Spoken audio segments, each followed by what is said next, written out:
आगे कंटिन्यू करते हैं चैप्टर को। तो कुछ टर्म्स हम सीख चुके हैं स्फेरिकल मिरर्स की, जैसे pole of the mirror, centre of curvature of the mirror, radius of curvature of the mirror, principal axis of the mirror. अब आगे कंटिन्यू करते हैं और एक एक्टिविटी पढ़ते हैं 10.2। इसमें क्वेश्चन एक सावधानी है, do not look at the sun directly और even into a mirror. Sun में कभी भी सीधे ना देखें, ना ही सन में कभी भी मिरर के थ्रू देखें। It may damage your eyes, ये आपकी आंखों को डैमेज कर सकता है। मिरर के द्वारा भी आर पार सन को ना देखें, ना ही डायरेक्टली देखें, it can damage your eyes. अब क्या एक्टिविटी है वो देखें आप। Hold a concave mirror in your hand, अपने हाथ में कॉनकेव मिरर को होल्ड करके रखें, पकड़ के रखें। And direct it's reflecting surface toward the sun, और इसकी जो रिफ्लेक्टिंग सरफेस है, जहाँ से हम रिफ्लेक्ट करेंगे सरफेस इमेजेस को, या जो रेज रिफ्लेक्ट होंगी उसको आप सन की तरफ कर दें, सूरज की तरफ कर दें। Direct the light reflected by the mirror on to a sheet of paper, और रिफ्लेक्ट होकर जो लाइट, सन से आने वाली लाइट जो रिफ्लेक्ट होकर आएगी उसको एक पेपर की शीट पर फोकस करें। Held close to the mirror, जो कि मिरर के पास ही रखी होगी।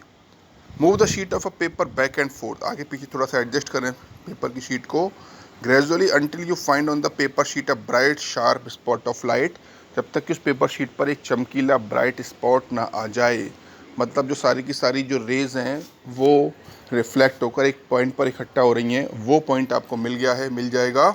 Hold the mirror and the paper in the same position, इसी पोजीशन में पेपर और मिरर को पकड़ कर रखें फॉर अ फ्यू मिनट्स, कुछ मिनट्स तक। व्हाट डू यू ऑब्जर्व, आप क्या देखते हैं? आप देखेंगे कि पेपर जलने लगेगा। कॉनकेव मिरर से और कॉन्वेक्स लेंस से आप पेपर जला सकते हैं। आपने ये एक्टिविटी शायद की भी होगी, पहले बच्चे करते थे, हमने की थी बचपन में एक्टिविटी, और हम इस तरह से पेपर को जलाते थे। क्यों जलने लगा? क्योंकि जो रेस पड़ रही थी कॉनकेव मिरर पर, वो पूरे मिरर की रेस रिफ्लेक्ट होकर एक पॉइंट पर फोकस हो जाती हैं, और वो सारी की सारी हीट एक पॉइंट पर जनरेट होती है।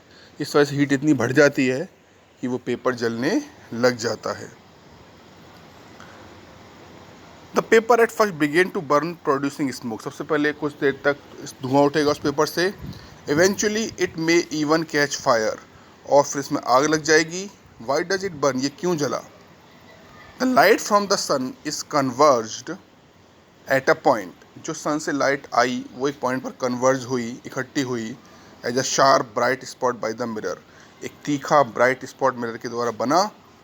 इन fact this spot of light is image of the sun, वास्तव में ये जो लाइट स्पॉट है वो सन की इमेज है on the sheet of the paper, paper की शीट के ऊपर। This point the focus of the concave mirror, और ये जो पॉइंट है वो उस कॉनकेव मिरर का फोकस है, या प्रिंसिपल फोकस भी कह सकते हैं आप। The heat produced due to the concentration of sunlight, उस इतने बड़े हिस्से में जो सनलाइट पड़ रही थी उसकी हीट एक पॉइंट पर जनरेट हुई, इस वजह से पेपर इग्नाइट्स हो गया, वो अपने इग्निशन टेम्परेचर तक पहुंच गया। The distance of this image from the position of the mirror gives the approximate value of focal length, और इस पेपर से जहाँ पर वो साइड ब्राइट स्पॉट बना है, मिरर की जो डिस्टेंस है पोल की, वो आपको फोकल लेंथ का आइडिया देगी। फोकल लेंथ क्या है हम आगे डिस्कस करते हैं, और जिस पॉइंट पर वो ब्राइट स्पॉट बन रहा है वो कहलाएगा प्रिंसिपल फोकस मिरर का। अब थोड़ा सा let us try to understand this observation with the help of a ray diagram. अब इस बात को एक रे डायग्राम की हेल्प से समझने की कोशिश करते हैं, और हेडिंग डाल दीजिए आप, principal focus of concave mirror. Heading डाल दें, principal focus of concave mirror. और अब इस हेडिंग के अंदर हम इसकी डेफिनेशन लिखेंगे। पहले समझेंगे क्या है principal focus of concave mirror, और फिर इसकी डेफिनेशन हम लिखेंगे।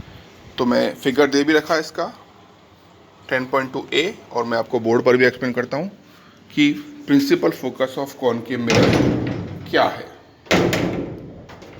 और ये किस तरह से फॉर्म होता है।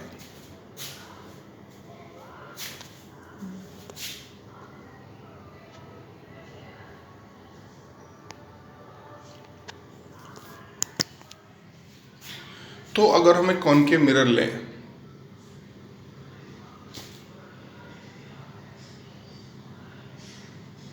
कॉनकेव मिरर, पीछे हो रही है पॉलिश। ये इसकी प्रिंसिपल एक्सिस हमने बनाई, ये पोल है। सपोज करो ये सेंटर ऑफ कर्वेचर है और पी से सी की डिस्टेंस आप जानते हैं रेडियस ऑफ कर्वेचर होती है। बहुत सारी सन से रेज आ रही हैं जो कि पैरेलल आ रही हैं, आप देख सकते हैं प्रिंसिपल एक्सिस के। ये दो ऊपर से, एक प्रिंसिपल एक्सिस के ऊपर, दो उसके नीचे से आप बना सकते हैं, आ रही हैं, ये इस डायरेक्शन में आ रही हैं। रिफ्लेक्शन के बाद ये सब एक पॉइंट से पास होती हैं।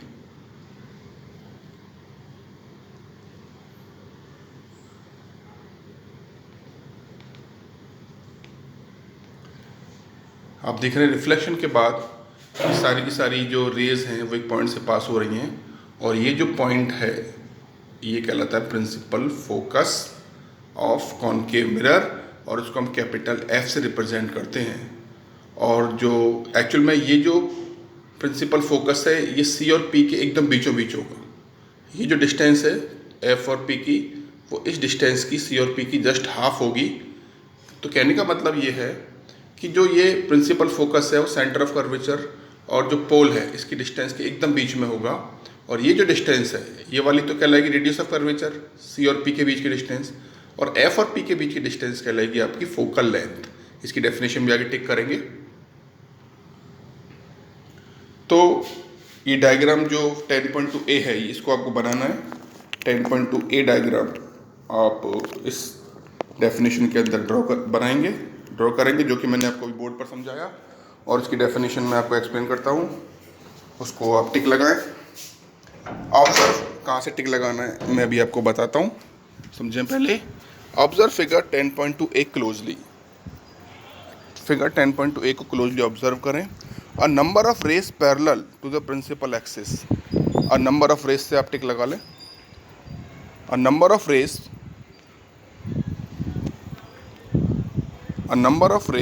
Parallel to the principal axis are falling on a concave mirror. और बहुत सारी रेस पैरेलल आ रही हैं प्रिंसिपल एक्सिस की। हमने ज़्यादा शो नहीं करी, हमने 4-5 ही शो की हैं, लेकिन आती बहुत सारी है और कॉनकेव मिरर पर गिर रही हैं, तो थोड़ा लैंग्वेज चेंज करनी पड़ेगी। आप लिखेंगे a number of rays parallel to the principal axis falls on a concave mirror. गिरती हैं, थोड़ा सा वर्ड चेंज होगा। Parallel to the principal axis fall, FALL plural word है तो एस नहीं आएगा। Fall on a concave mirror, यहाँ पर रोक दें, कॉनकेव मिरर पर। ऑब्जर्व द रिफ्लेक्टेड रे, और फिर देखें आप किस तरह से रिफ्लेक्ट हो रही हैं। दे आर ऑल, अब यहाँ से फिर से स्टार्ट करते हैं। दे आर ऑल मीटिंग या इंटरसेक्टिंग, तो आप मीटिंग और इंटरसेक्टिंग वर्ड की जगह मीट या इंटरसेक्ट वर्ड यूज करें, ING हटा दें। They are all meet oblique intersect at a point on the principal axis. तो एक वर्ड और जोड़ दें दे आर ऑल से पहले, after reflection they are all meet oblique intersect at a point on the principal axis. Reflection के बाद वो प्रिंसिपल एक्सिस पर एक पॉइंट पर मिलती हैं, इंटरसेक्ट होती हैं ऑफ द मिरर, जो कि मिरर का प्रिंसिपल एक्सिस है। This point is called the principal focus of the concave mirror, और यही जो पॉइंट है वो प्रिंसिपल फोकस कहलाता है कॉनकेव मिरर का। तो एक बार से फिर से बोल देता हूँ मैं, थोड़ा सा चेंज है वर्ड्स में। A number of rays parallel to the principal axis fall on a concave mirror. फिर लिखना है आपको, फुल स्टॉप लगा दें। After reflection they are all meet oblique intersect. After reflection, they are all meet oblique intersect at a point on the principal axis of the mirror. This point is called the principal focus of the concave mirror. यहाँ पर आपको रोक देना है। तो video को pause करके आप डेफिनेशन उतार लेना प्रॉपर तरीके से। तो ये डेफिनेशन है principal focus of concave mirror. अधिकतर डेफिनेशन कॉमन है कॉनकेव मिरर और कॉन्वेक्स मिरर की, लेकिन प्रिंसिपल फोकस की जो डेफिनेशन है वो कॉनकेव मिरर के लिए अलग है और कॉन्वेक्स मिरर के लिए अलग है। तो ये डेफिनेशन थी प्रिंसिपल फोकस की, केवल यही डेफिनेशन है, दोनों के लिए अलग है, बाकी सारी कॉमन है। तो ये डेफिनेशन थी principal focus of concave mirror की। अब हम डिस्कस करेंगे next definition, principal focus of convex mirror, जो कि आपको डायग्राम 10.2b जो बना रखा है वो इसी से रिलेटेड है। और इसके हेडिंग डाल दें आप, principal focus of convex mirror, और इसके हेडिंग में आप ये डायग्राम ड्रॉ कर सकते हैं, फिगर 10.2b कॉन्वैक्स मिरर वाला। मैं आपको पहले एक्सप्लेन करता हूँ बोर्ड पर, उसके बाद मैं आपको इसकी टिक लगवाऊंगा।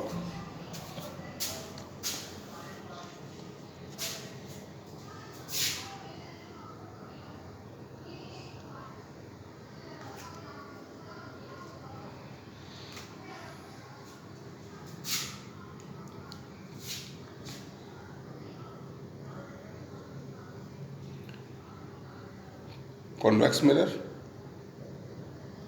पॉलिश हो रही है अंदर, ये इसकी रिफ्लेक्टिंग सरफेस इधर वाली, ये प्रिंसिपल एक्सिस आपको लंबी बढ़ानी पड़ेगी क्योंकि इसमें पोल इधर है, सेंटर ऑफ कर्वेचर इधर होता है। पोल तो ठीक है, सेंटर ऑफ कर्वेचर इधर होता है, और इसका प्रिंसिपल फोकस इस साइड आएगा। रेज इधर से आएंगी क्योंकि रिफ्लेक्टिंग सरफेस ये वाली है, इधर पीछे पॉलिश हो रही है, तो वही लॉजिक, सन से बहुत सारी रेज आ रही हैं।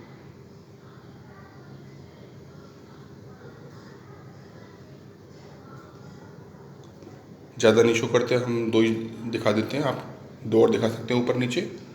और एक्चुअल में ये रिफ्लेक्शन के बाद मुड़ जाती हैं, ये यूँ चली गई और ये यूँ चली गई।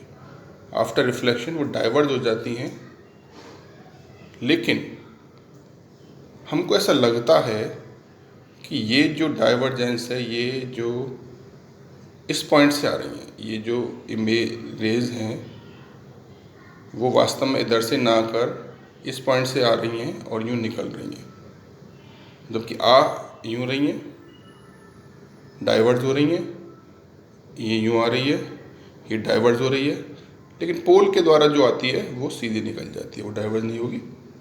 और आपको पीछे बढ़ाने पर ऐसा फील होगा कि ये जो रेज हैं वो इस पॉइंट से आ रही हैं, ये काल्पनिक आभासी है, वास्तव में ऐसा नहीं है, यहाँ से नहीं आ रही हैं, लेकिन आपको ऐसा फील होगा इधर से देखने पर कि ये रेज वास्तव में इस पॉइंट से आ रही हैं, और ये पॉइंट कहलाएगा principal focus of convex mirror. और सेंटर ऑफ कर्वेचर ने ज़्यादा दूर बना दिया, थोड़ा सा इसको पास बना देते हैं। सेंटर ऑफ कर्वेचर अब यहाँ बना लें, क्योंकि प्रिंसिपल फोकस बीचों बीच होता है, पी और सी के आप जानते हैं, और ये principal focus of convex mirror कहलाएगा, जो कि आपको दिख रहा है।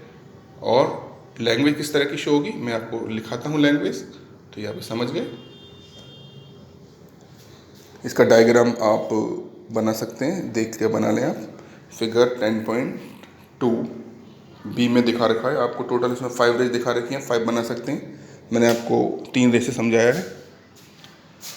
डायग्राम में आप देख सकते हैं प्रिंसिपल एक्सिस के ऊपर से भी एक रे आ रही है, 2 ऊपर से 2 नीचे से आ रही हैं। आफ्टर रिफ्लेक्शन ये डाइवर्ज हो रही हैं, लेकिन ऐसा लग रहा है पीछे बढ़ाने पर कि ये एक पॉइंट एफ से आ रही, कैपिटल एफ से, जो कि प्रिंसिपल फोकस कहलाएगा कॉन्वैक्स मिरर का। तो ये डायग्राम आप ड्रॉ कर सकते हैं।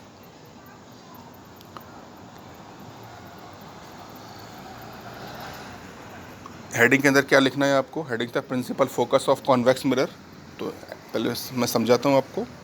Figure 10.2b, how are the rays parallel to the principal axis reflected by a convex mirror. ये जो रेज हैं पैरेलल आ रही हैं प्रिंसिपल एक्सिस के, कॉन्वैक्स मिरर से रिफ्लेक्ट हो रही हैं। तो अब आप थोड़ा सा लैंग्वेज चेंज होगी। हाउ आर वर्ड हटा दें, द रेज से लिखना शुरू करें आप। हेडिंग था principal focus of convex mirror, the rays parallel to the principal axis reflected by a convex mirror, यहाँ तक लें। फिर कंटिन्यू करें, the reflected ray appear to come from a point on the principal axis. जो reflected ray हैं जो टकरा कर मुड़ गई, वो ऐसा लगता है कि वो प्रिंसिपल एक्सिस के पॉइंट से आ रही हैं, लगता है, वर्चुअल है, वास्तव में नहीं आ रही। अपेयर टू कम, ये लैंग्वेज बहुत ध्यान से लिखनी है क्योंकि दोनों लैंग्वेज में अंतर है। कॉनकेव मिरर का प्रिंसिपल फोकस और कॉन्वैक्स मिरर के प्रिंसिपल फोकस में डिफरेंस है। तो लाइन आपको समझ कर लिखनी है, the reflected ray appear to come from a point on the principal axis, this point is called the principal focus of the convex mirror. तो ये जो पॉइंट है वो कहलाता है principal focus of convex mirror. तो यहाँ पर रोक दें, आप फुल स्टॉप लगा दें और ये लाइन एक और कंटिन्यू कर सकते हैं। The principal focus is represented by the letter capital F. ये जो प्रिंसिपल फोकस है ये कैपिटल एफ के द्वारा रिप्रेजेंट किया जाता है, कॉनकेव मिरर में भी और कॉन्वेक्स मिरर में भी। तो ये दोनों डेफिनेशन अलग अलग है दोनों मिरर के लिए, ध्यान से बनानी है। अगर 1 नंबर में आता है तो केवल आप डेफिनेशन लिख दें, और अगर 2 या 3 नंबर में आता है तो इसका डायग्राम भी आप बना सकते हैं। अगला हेडिंग डालेंगे आप focal length of the mirror. Focal length of the mirror heading डाल दें, अंडरलाइन करके एरो लगा दें। Focal length of the mirror बड़ी छोटी सी डेफिनेशन है। The distance between principal focus and pole of the mirror is called focal length of the mirror. दोनों ही मिरर में डेफिनेशन सेम है। The distance between principal focus and pole of the mirror is called focal length of the mirror and it is represented by small F. तो principal focus को capital F से represent किया जा रहा है, जबकि focal length को small F से रिप्रेजेंट किया जा रहा है। तो ये कुछ और टर्म्स थी मिरर की, अभी 1-2 टर्म और रह गई हैं आगे, फिर इसके बाद हम धीरे धीरे रे डायग्राम की तरफ बढ़ेंगे, स्फेरिकल मिरर के रे डायग्राम।